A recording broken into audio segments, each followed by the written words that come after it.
Hello all, my name is Jake Piazza and I'm the sports editor of volume 117 of the Chronicle, and tonight I'm joined here by a very good friend of mine, our sports managing editor, Rego. We're going to talk some football. Duke has its home opener Friday night against North Carolina A&T, 8 p.m. Wallace-Wade Stadium. And Duke's coming in as a 21-point favorite, but the Aggies are coming off of 3 straight Mid-Eastern Athletic Conference championships from 2017 to 19, so the Blue Devils are not just going to be able to walk out of there without having to fight for it.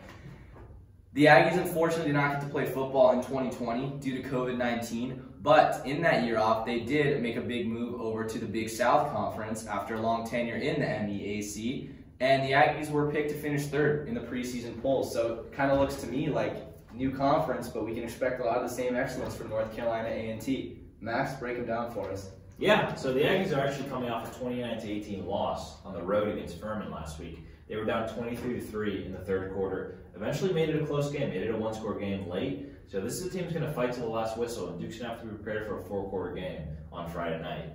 You know, offensively, Jalen Fowler is a guy under center that the Aggies have. He's a dual-threat quarterback. He's a dynamic guy. He can use his legs. He can make Duke pay on the ground. And he has a great connection with Ron Hunt, his top receiver, the top receiver on the team. Hunt had 5 catches for 146 yards and 2 touchdowns last week against Furman. He's got great hands, can catch it in traffic, and he's going to be a guy that can make Duke pay in the secondary.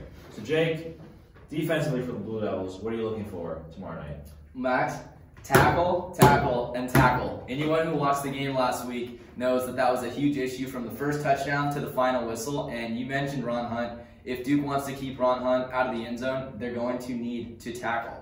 And in addition to Hunt, in the backfield, they've got Jermaine Martin, their feature back, ran for 1,500 yards in the 2019 season, and he kind of got bottled up week 1. So, you know, he's going to be ready to run and ready to show off all the amazing things he can do out there on the football field. But what about the offense, Max? What can we expect? Yeah, well, the elephant in the room for Duke offensively is always going to be Gunnar Holmberg, right? So he's the most important position on the team.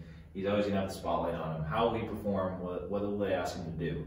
But overall, just how will this offense get creative? Will they use a guy like Jordan Moore, a Wildcat quarterback? How will they use a guy like Jalen Calhoun, a receiver, arguably one of the most talented guys in the entire offense?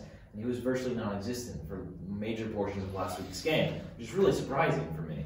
So how do they get some of those guys involved? Well, also factoring in Mateo Durant, the bell cow. How many carries is he going to have? What's his production going to be compared to Jordan Waters? Especially with Northwestern coming in the week after and some ACC games coming up, how will they manage his workload? Well, tell us, Max, what's the prediction for Durant's workload tomorrow night? I'm guessing about 15 to 20 carries. I would say about 150 yards, 125 yards, which would put him on track for 200 yards per game. Because 255 yards against Charlotte is not repeatable, but averaging 200 yards a game for the first 2, that's pretty darn impressive.